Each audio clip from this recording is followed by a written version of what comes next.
Di sisi lain, In-hee dan juga anaknya yang sudah berada di tempat karantina dan akan melakukan pemeriksaan, mereka kebetulan bertemu dengan Jiko di sana. Ketika In-hee akan mengikat rambut anaknya, ia menyadari bahwa anaknya memiliki bintik merah di tubuhnya yang merupakan ciri dari orang yang sudah terinfeksi. Tetapi secara kebetulan di tempat itu, tiba-tiba ada seseorang yang membuat keributan dan orang itu adalah Byung-ki, kakak dari korban pertama virus ini. Dari keributan ini, ia manfaatkan untuk menyelinapkan anaknya agar lolos dari pemeriksaan. Dan untuk orang-orang yang lolos dari pemeriksaan ini, mereka akan ditempatkan di sebuah tenda dan diminta untuk menunggu selama 48 jam. Di mana jika dalam waktu itu orang-orang di perkemahan tidak menunjukkan tanda-tanda terinfeksi, maka mereka akan dibebaskan. Sementara di sisi karantina lain, di mana tempat untuk orang-orang yang sudah positif terinfeksi, rupanya Monsai berada di sana. Petugas yang tahu tentang wajah dan siapa ia langsung menangkapnya. Di mana Monsai ini bisa dikatakan harapan bagi manusia, karena ternyata hanya dialah satu-satunya manusia yang kebal terhadap virus ini. Setelah Monsai ditangkap, para tenaga medis yang pertama kali menangani kasus ini langsung dikumpulkan. Bahkan In-hee pun diminta untuk bergabung dengan tim medisnya, yang mana mereka harus meneliti dan membuat serum antivirus dari darah Monsai. Tetapi sebelum ia pergi untuk bergabung dengan timnya, terlebih dahulu ia meminta bantuan Jiko untuk menjaga anaknya. Jiko yang sebenarnya sudah tahu bahwa Miru telah terinfeksi tetap mau untuk menjaganya, karena ia juga tak mau jika Miru harus dibawa ke tempat karantina positif virus, di mana kabarnya orang-orang yang positif terkena virus akan dibunuh. In-hee yang sekarang sudah bergabung dengan anggota medisnya mulai melakukan penelitian, dan akhirnya ditemukanlah sebuah serum mentah atau belum sempurna. In-hee yang memang butuh serum antibody itu meminta kepada atasannya untuk langsung menguji serum tersebut kepada manusia. Tetapi pihak medis dari Amerika menolak keras hal itu karena memang serum itu belum sempurna. Sekembalinya ia ke tenda tempat Jiko dan anaknya berada, ia melihat kondisi Miru sudah semakin parah. Lalu mereka yang berniat untuk pergi dari tempat karantina itu, tiba-tiba mereka dihampiri beberapa petugas yang memberitahu bahwa orang dengan nomor identitas 2966 telah dinyatakan terinfeksi, yang mana nomor itu adalah nomor mirip Miru. Dan di kondisi terdesak ini, akhirnya Jiko pun terpaksa mengakui bahwa dialah orang dengan nomor 2966 tersebut, sehingga ia pun dibawa ke ruang karantina positif. Di sana juga terlihat ada Byung-ki yang tengah membuat keributan kembali. Di sisi lain, Presiden Korea dan juga beberapa petinggi pemerintahan mulai mendiskusikan masalah ini, mengingat betapa seriusnya virus tersebut. Beberapa dari mereka juga sempat mengeluarkan statement untuk membunuh dan memusnahkan orang-orang yang sudah positif, agar virus tak semakin meluas, mengingat betapa cepatnya virus ini menyebar. Tetapi Presiden menolak hal itu, karena bagaimanapun rakyat Bundang adalah warga Korea juga. Sementara itu, In-hee yang sekarang bersama Miru membawanya ke tempat penelitian, di mana ketika petugas lain sedang beristirahat, ia menyuntikkan serum tersebut dan juga darah Monsai. Awalnya Monsai sempat menolak, tetapi ketika ia melihat Miru, ia pun akhirnya bersedia menolongnya. Miru, you need my blood. Tetapi tak lama kemudian, aksinya ini rupanya ketahuan, di mana para petugas lain mencoba mencegahnya, hingga mereka tak segan menembak In-hee dengan senapan bius. Tetapi untungnya, sebelum ia tertembak, ia sudah berhasil menyuntikkan serum dan darah Monsai kepada Miru. Tapi, walaupun Miru sudah disuntik serum, para petugas lain tetap membawa Miru ke tempat karantina. Jiko yang kebetulan akan dikeluarkan dari tempat karantina itu melihat Miru dibawa ke tempat itu. Ia pun memutuskan untuk menyusul dan mencarinya. Tetapi ketika ia berjalan, ia menemukan sebuah fakta yang mengejutkan, di mana orang-orang yang sudah terinfeksi parah tetapi belum mati dibungkus menggunakan kantong plastik. Lalu kemudian orang-orang tersebut dibuang ke sebuah lubang dan dibakar. Setelah melihat pemandangan mengerikan itu, tentunya membuatnya semakin khawatir dengan keadaan Miru, sehingga dirinya memutuskan untuk mencari Miru di antara tumpukan tubuh manusia itu. Ketika ia mencari, ia mendengar seperti ada suara ponsel. Dan ketika ia mencari sumber suara itu, ternyata itu adalah bunyi ponsel milik Miru. Dan berkat hal itu juga, akhirnya ia bisa mengetahui lokasi Miru berada. Sementara itu, In-hee yang baru saja terbangun dari pingsannya menyadari bahwa timnya sudah berhasil menyempurnakan serum antibodi tersebut. In-hee yang sadar bahwa anaknya sudah tak ada, ia pun mengambil serum tersebut dan bertanya tentang anaknya. Salah satu rekannya pun menjawab bahwa Miru telah dibawa ke tempat karantina. Setelah tahu itu, ia meletakkan kembali serum tersebut dan segera pergi ke tempat karantina. Di tempat karantina, lalu kita akan diperlihatkan salah satu petugas di sana yang merupakan seorang anggota tentara, di mana ketika ia sedang bertugas, ia melihat ibunya sedang berada di tempat itu. Tentunya melihat ibu kandungnya terinfeksi virus ini, ia pun menjadi sangat sedih dan merasa kecewa pada dirinya sendiri. Hingga ia pun melepas topengnya dan langsung memeluk ibunya. Tetapi petugas lain mencoba menghalanginya hingga terjadi sedikit perkelahian. Ketika tentara itu dan salah satu rekannya berhasil membawa ibunya keluar, tiba-tiba mereka dihadang oleh tentara lain. Karena memang situasi sudah tak kondusif lagi dan emosi sudah menguasai tentara muda itu. Akhirnya, ia mengatakan kebenaran yang sesungguhnya, di mana ia mengatakan bahwa virus ini belum ditemukan obatnya. Ia juga meminta kepada orang-orang di sana untuk melihat kumpalan asap di sana. Ia juga mengatakan bahwa itu adalah asap dari pembakaran manusia. Dan karena hal itu, orang-orang di sana menjadi penasaran, di mana mereka mencoba menuju tempat pembakaran tersebut. Dan setelah melihat kenyataan itu, orang-orang ini pun seperti kehilangan kepercayaannya. Mereka yang merasa kecewa dan juga marah terhadap para petugas di sana, tanpa pandang bulu lagi, langsung menyerang mereka semua. Sehingga membuat sebuah keributan yang cukup besar. Karena kondisi di tempat itu sudah tak kondusif lagi, In-hee yang sekarang masih di area parkiran karantina tiba-tiba dihampiri oleh staf medis, di mana ia meminta In-hee untuk ikut mereka meninggalkan Bundang dan mengamankan Monsai.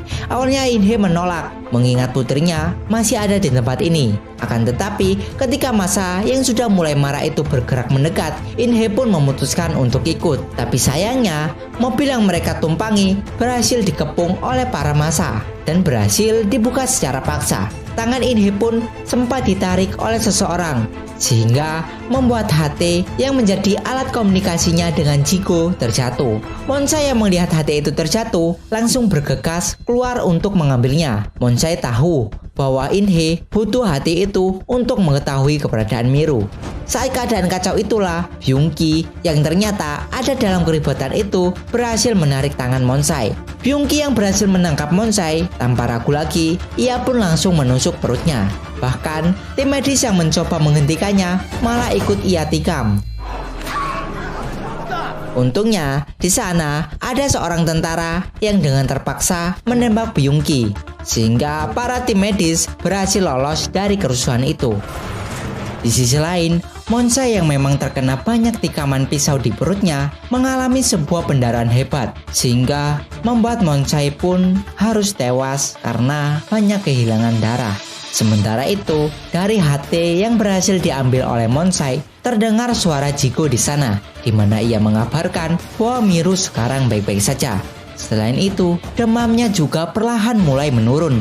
Menyadari bahwa serum yang ia berikan kepada Miru rupanya berhasil menyelamatkan nyawanya, ia pun meminta kepada Jiko untuk menjaga anaknya, sampai ia menemukan cara untuk menjemputnya. Hari pun semakin terang, terlihat warga Bundang mulai memenuhi jalanan perbatasan, di mana para warga ini berniat untuk segera pergi meninggalkan wilayah Bundang. Tetapi tentu saja hal itu tak diperbolehkan karena jika mereka berhasil keluar dari wilayah Bundang, maka virus ini akan semakin menyebar ke wilayah lainnya. Para tentara yang berjaga di wilayah perbatasan tersebut tentunya sudah tak bisa lagi menahan para massa yang sudah semakin anarkis. Sementara itu, In-hee yang tahu bahwa Ji-go dan anaknya masih ada di sana, ia pun berusaha untuk menjemputnya. Akan tetapi, ketika ia akan pergi, tiba-tiba ia dihentikan oleh atasannya yang mengatakan bahwa wilayah perbatasan sekarang tengah berbahaya. Tetapi setelah ia menjelaskan bahwa kemungkinan anaknya bisa menjadi pengganti Monsai untuk membuat serum antibodi, ia pun mengizinkannya untuk pergi. Presiden yang mengetahui bahwa satu-satunya harapan untuk umat manusia telah tewas membuatnya sangat terkejut. Sehingga tanpa ia duga, perintahnya pun diambil oleh seorang menteri yang memberikan izin kepada komando tentara untuk menembak mati siapa saja yang berusaha keluar dari wilayah Bundang. Keputusan sepihak ini tentunya membuat marah Presiden Korea. Tetapi karena perintah sudah terlanjur diturunkan, para tentara pun mulai menembaki orang-orang yang mencoba mendekat. Melihat penduduknya tewas ditembaki, membuat presiden semakin marah. Dan di tengah keributan ini, atasan dari In-hee pun datang dan mengatakan bahwa masih ada harapan, yaitu anak dari salah satu bawahannya yang pernah disuntik serum dan berhasil selamat. Ia juga mengatakan bahwa anak itu kemungkinan sekarang memiliki antibodi di tubuhnya. Setelah mendengar hal itu, presiden pun meminta kepada tentara perbatasan untuk menghubungkannya dengan In-hee. Setelah tersambung dan In-hee berhasil meyakinkan presiden, akhirnya ia pun mengizinkannya untuk mengambil anaknya. Setelah presiden mengizinkan In-hee, rupanya lagi-lagi terjadi perdebatan ketika menteri menarik kembali izin presiden, sehingga membuat In-hee tak bisa masuk wilayah Bundang untuk menjemput anaknya. Presiden yang tahu bahwa perintahnya ditarik oleh seorang menteri membuatnya sangat marah. Dan juga beberapa staf mencoba menahannya. Situasi semakin diperkeruh ketika salah satu komandan Amerika bernama Schneider berkata kalau dia tak bisa begitu saja percaya dengan yang In-hee katakan. Karena menurutnya, apa yang dikatakan In-hee cuma sebatas spekulasi saja. Di ruang staf pemerintahan, Schneider kemudian memberikan sebuah perintah kepada komando pasukan tentara untuk mempersiapkan diri menyerang para warga yang melewati batas polisi. In-hee yang menyadari bahwa akan ada serangan dari tentara itu berusaha menerobos dan berlari menjemput anaknya. Sementara itu, para massa yang sekarang sudah saling bergandengan tangan mulai membulatkan mental untuk maju ke depan. Terlihat juga di sana ada Miru yang sedang menangis. Tetapi ketika Miru melihat ibunya ada di depan, ia pun langsung berlari menuju sang ibu. Sementara itu, In-hee juga mempercepat langkahnya sambil berteriak menyuruh Miru untuk tak mendekat. Tetapi Miru terlebih dahulu melewati garis polisi tersebut, sehingga seorang tentara pun akhirnya terpaksa menembaknya. Tetapi untungnya, In-hee berhasil menjadi tameng untuk anaknya.